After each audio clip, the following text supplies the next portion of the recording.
As you are aware, on February the 5th, the York Regional Police announced the results of Project South, a complex and ongoing criminal investigation into organized crime and corruption, which uncovered serious allegations and led to numerous arrests of current and former Toronto Police Service officers and suspensions of officers from other police services.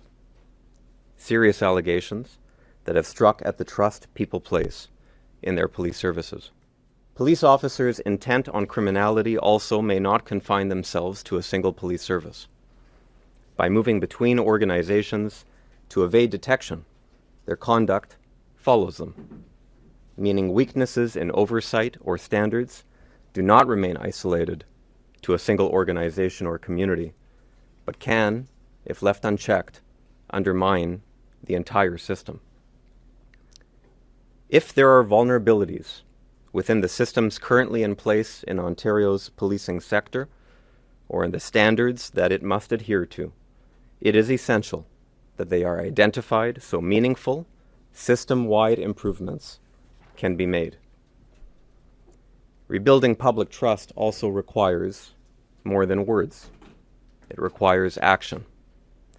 And that is why today I am announcing an independent, province-wide inspection into the ability of Ontario's police services and boards to prevent, detect, respond to, and fortify their organizations against corruption and ensure integrity.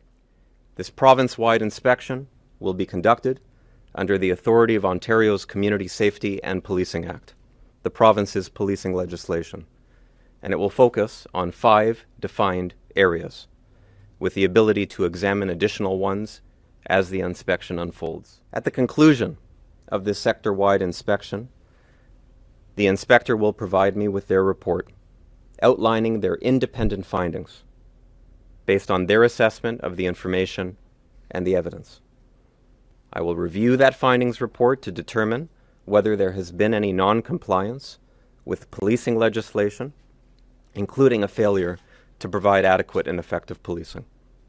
And if there has been non-compliance, I must then determine whether to issue any legally binding directions that will require action and implementation to ensure compliance and for improvements across the system to be made. I think we need to do everything we can to ensure that our systems are as strong as possible to detect these instances in any case that they may manifest. Organized crime is insidious, and organizations are made up of people, and we have to ensure that our organizations are sufficiently strong to prevent and, where necessary, detect and intervene. The good news is that's precisely what happened here. Project South is an example of an organization identifying something that they were concerned with and making sure that that was sufficiently probed to the depth of the issue necessary. And our role now is to look at the totality of the system and make sure that whether it's about vetting, whether it's about IT system access, or the other issues that I listed, that we give the tools and the rigor necessary to ensure that these systems stay strong.